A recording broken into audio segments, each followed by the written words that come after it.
আসসালামু আলাইকুম, স্বাগত জানাচ্ছি আরটিভির মধ্যাহ্নের সংবাদে। আপনাদের সঙ্গে আছি আমি সৈয়দা সাদিয়া বেনাজির। রাজধানীর এভার কেয়ার হাসপাতালে চিকিৎসাধীন বিএনপি চেয়ারপারসন বেগম খালেদা জিয়ার শারীরিক অবস্থা অপরিবর্তিত অবস্থায় রয়েছে।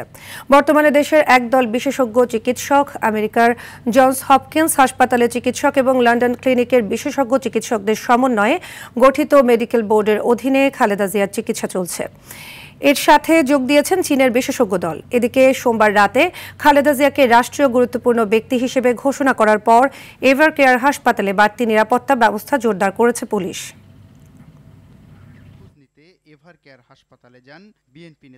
রাজধানীর এভার কেয়ার হাসপাতালে চিকিৎসাধীন বিএনপি চেয়ারপারসন বেগম খালেদা জিয়ার শারীরিক অবস্থা অপরিবর্তিত অবস্থায় রয়েছে। দর্শক, এই মুহূর্তে এভার কেয়ার হাসপাতালে রয়েছেন সহকর্মী শামীম চৌধুরী, সরাসরি যুক্ত হচ্ছেন তিনি। শামীম, খালেদা জিয়ার শারীরিক অবস্থা এখন কেমন জানতে পেরেছেন এবং বিশেষজ্ঞ চিকিৎসকরা এই বিষয়ে কিছু বলেছেন কিনা আমাদের জানাবেন।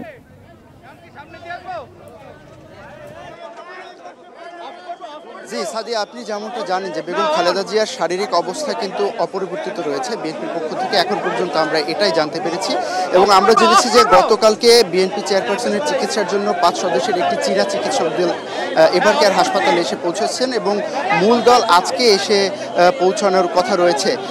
এখনই আমরা জেনেছি যে এখনই বিএনপি চেয়ারপারসনের ব্যক্তিগত চিকিৎসক ডাক্তার এজেডএম জাহিদ হোসেন বেগম খালেদা জিয়ার সর্বশেষ শারীরিক অবস্থা নিয়ে তিনি মিডিয়ার সঙ্গে কথা বলবেন। আপনারা দেখছেন যে এখানে মিডিয়ারা কর্মীরা অপেক্ষা করছেন সংবাদ সংগ্রহের জন্য। কিছুক্ষণের মধ্যেই বিএনপি চেয়ারপারসনের ব্যক্তিগত চিকিৎসক ডাক্তার এজেডএম জাহিদ হোসেন তিনি জানাবেন বেগম খালেদা জিয়ার সর্বশেষ শারীরিক অবস্থা।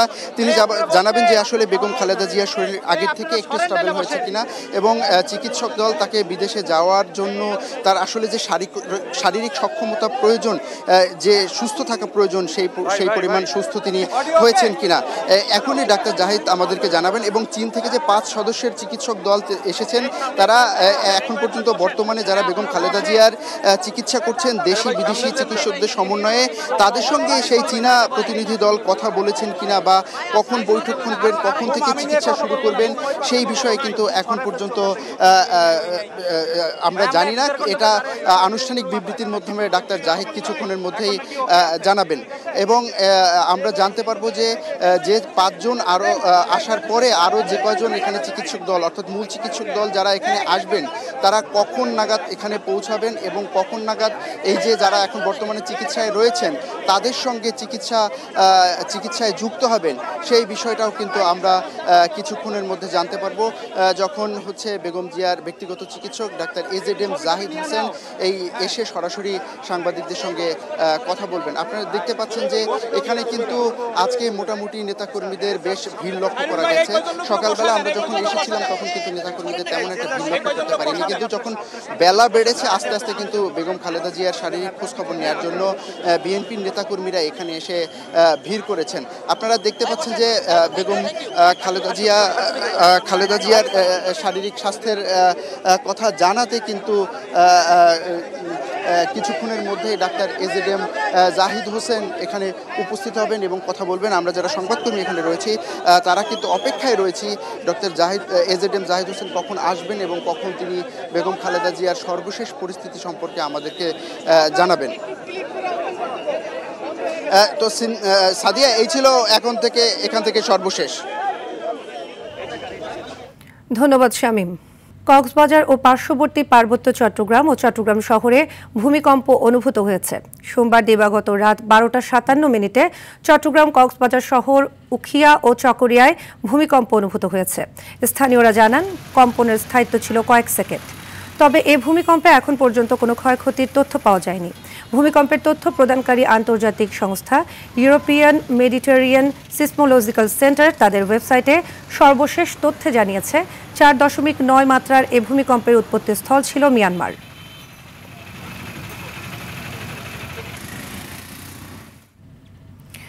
জুলাই গণঅভ্যুত্থানে কুষ্টিয়ায় ৬ জনকে হত্যার অভিযোগে মানবতাবিরোধী অপরাধে সাবেক মন্ত্রী জাসদ সভাপতি হাসানুল হক ইনুর বিরুদ্ধে করা মামলার দ্বিতীয় দিনের সাক্ষ্য গ্রহণ শেষ। পরবর্তী সাক্ষ্য ৭ ডিসেম্বর। বিচারপতি নজরুল ইসলাম চৌধুরী নেতৃত্বাধীন ৩ সদস্যের আন্তর্জাতিক অপরাধ ট্রাইব্যুনাল ২ এ নেওয়া হয় এ সাক্ষ্য। সোমবার মামলার সাক্ষ্য গ্রহণের প্রথম দিনে ২ জন সাক্ষীর জবানবন্দি রেকর্ড করা হয়। এর আগে রোববার প্রসিকিউশনের সূচনা বক্তব্য উপস্থাপনের মধ্য দিয়ে মামলার বিচার আনুষ্ঠানিকভাবে শুরু হয়।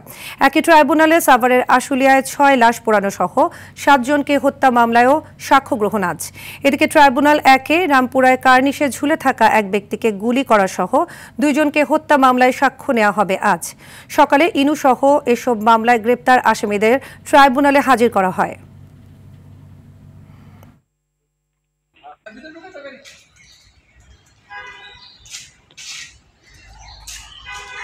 দেশের ৩ জেলায় ৬ জন নিহত এবং ১৬ জন আহত হয়েছেন।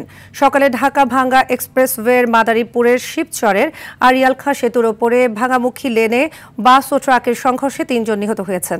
এ ঘটনায় আহত হয়েছেন কমপক্ষে ১৫ জন। সকালে হবিগঞ্জের বাহুবল উপজেলায় ঢাকা সিলেট মহাসড়কে ট্রাকের সাথে মুখোমুখি সংঘর্ষে এক পিকআপ চালকের মৃত্যু হয়েছে। এ ঘটনায় তার সহকারী আহত হয়েছেন। এদিকে গেল রাতে নরসিংদীর শিবপুরে মোটরসাইকেল ও সিএনজির মুখোমুখি সংঘর্ষে মাহমুদুল ও শফিক নামে ২ যুবক নিহত হয়েছেন। পাইকারি দর কমার প্রভাব খুচরা বাজারে পড়ার আগেই আবারও বেড়েছে পেঁয়াজের দাম। দেশের অন্যতম পেঁয়াজ উৎপাদনকারী জেলা পাবনার ঈশ্বরদীতে প্রতি কেজি পেঁয়াজের দর বেড়েছে ১৫ টাকা পর্যন্ত। সকালে উপজেলার বাজারগুলোতে পাইকারি পেঁয়াজ বিক্রি হচ্ছে ৯৫ থেকে ১০৫ টাকা কেজি দরে, আর খুচরা বাজারে বিক্রি হচ্ছে প্রতি কেজি ১১০ থেকে ১২০ টাকা দরে।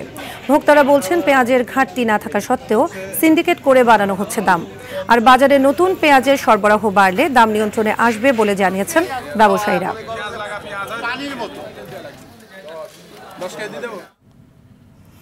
কিশোরগঞ্জের ভৈরবের আগানগর ইউনিয়নের আনন্দ বাজারে আগুনের ঘটনা ঘটেছে। গেল রাত 10:30টায় পুড়ে গেছে বাজারের 5টি দোকান। ধোঁয়া ও গন্ধ টের পেয়ে স্থানীয়রা আগুন নেভানোর চেষ্টা করে। পরে খবর পেয়ে ফায়ার সার্ভিস প্রায় 2 ঘন্টার চেষ্টায় আগুন নিয়ন্ত্রণে আনে। তবে কিভাবে আগুন লেগেছে এ বিষয়ে এখনও কিছু জানাতে পারেনি ফায়ার সার্ভিস। প্রাথমিকভাবে ধারণা করা হচ্ছে আগুনের আনুমানিক 30 লাখ টাকার মতো মালামাল ক্ষতি হয়েছে। মধ্যাহ্নের সংবাদ এ পর্যন্তই। দুপুরের সংবাদ 2:45টায় দেখার আমন্ত্রণ রইল। ধন্যবাদ সবাইকে।